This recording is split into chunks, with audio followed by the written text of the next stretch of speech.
Good afternoon. Welcome to vlog number 2. And from Australia, I'd like to introduce a couple of members of the team. There's one new member, so I'd like to introduce them now. Next to me is Nicole McClintock, who is looking after all countries west of Bangladesh and Korea. And next to her is a new member of staff, Jason, who is looking after all the other countries, all those countries east of Bangladesh and but not Korea. And Jason's recently joined us, and he also speaks Chinese, so that's going to help us with our new Chinese office. And of course, most of you know Jason Lees at the end.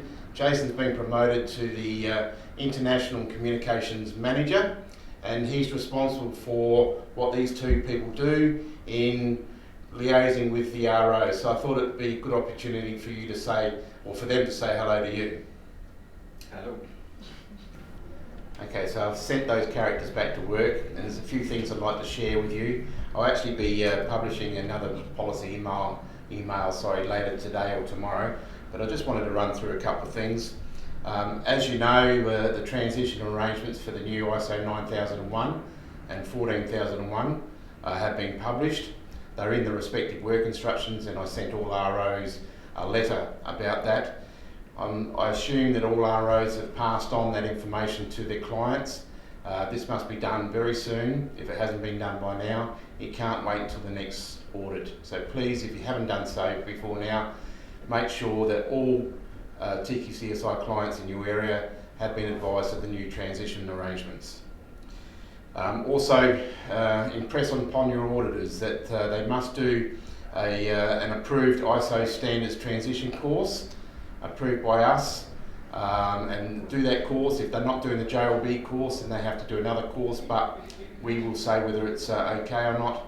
And once that's completed, everyone must complete their little online exam for each standard, which is in TQCSI Trading. Those exams are available both in English and in Chinese, traditional and simplified Chinese, so there's no reason why people shouldn't be able to get this done very quickly. Don't wait until it's too late.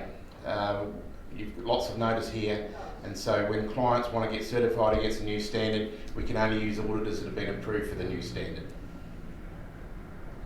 While we're on that subject, the ISO 22000 online exams through TQCSI Training needs to be completed for all FS auditors, all food safety auditors. And if that's not completed by the end of this year, then they won't be able to audit against that standard. Okay, JLB received some good news this week about the ISO conversion training courses. The Exemplar Global have approved those courses, and so the Exemplar Global logo and the JLB logo will now appear on course certificates.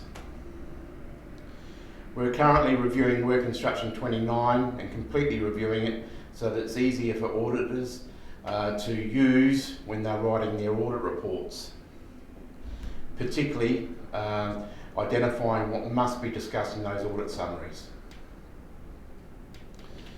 We also had some good news about FSSC 22000 in recent weeks. We've already certified our first client in Taiwan, and we've now got a new client in Australia for FSSC 22000.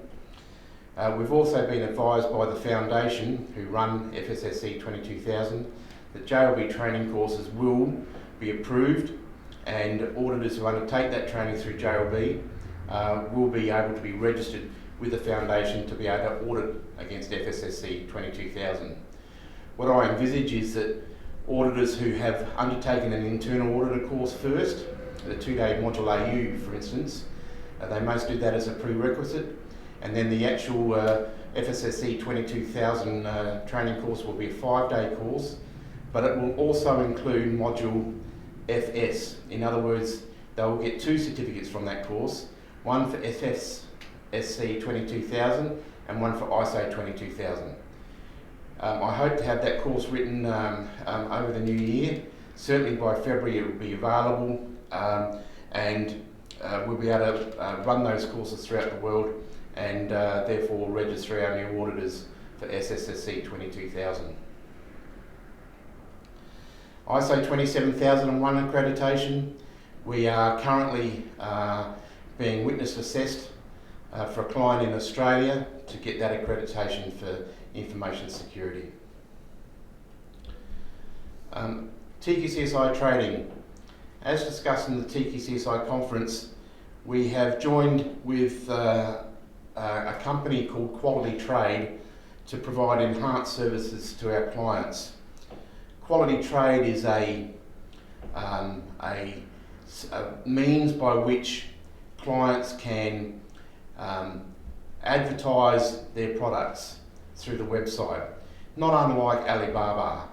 But the big difference is that instead of without Alibaba and the others where the ranking is based on the amount of money that is sold or whatever, Quality Trade ranking is based on the quality of the product or service. And ISO certification is a big part of that. Jazzans are a partner with Quality Trade, and Jazzans have selected TQCSI to be the pilot CB to put export information into that website and to make it all available for the public. What that will mean is that we will still retain TQCSI Trading as the front end, so clients can come into the TQCSI website and use the search field within TQCSI Trading to identify a company that might be able to provide the products or services they're looking for.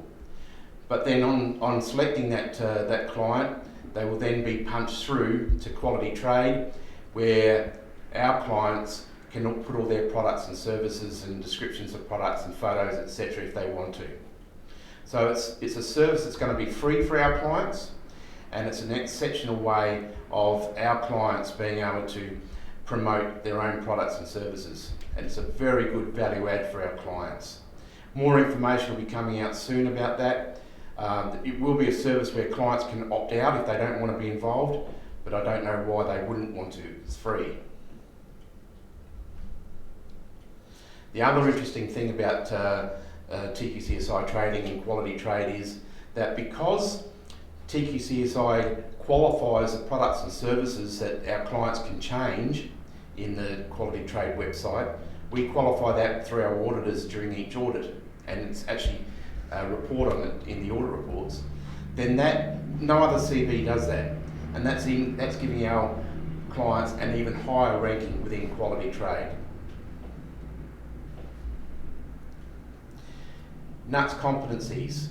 As we also talked about at the conference, where Australia have rolled out competency to all auditors, we'll be doing the same to ROs from now on.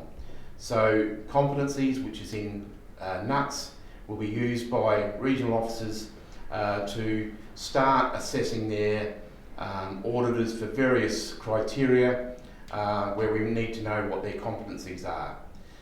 Cat 1 column within competencies is up to the general manager of each RO to assign. Cat 2 will be retained here at head office. And what we want to do is get to a stage where we can qualify senior auditors so that they can do the bigger jobs for us around the world. Also talking about the conference, the presentations, minutes of the conference, and many of the photos that were taken are all up on the website in the members area if you want to have a browse through at your leisure. Well, that's all I really wanted to discuss this afternoon.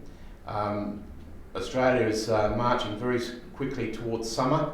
It's heating up around here. It's been a very hot October. Bushfires have already started, so we look like having a hot summer. I know many of you are now heading in towards winter. Whatever happens, certification business is going strong. We look like we've reached the lower point of our dip, and we're now heading up as far as numbers of certifications are going, and 2016 looks very good for us. So I wish you well for the festive season for those who enjoy it, and I'll see you next vlog. Cheers.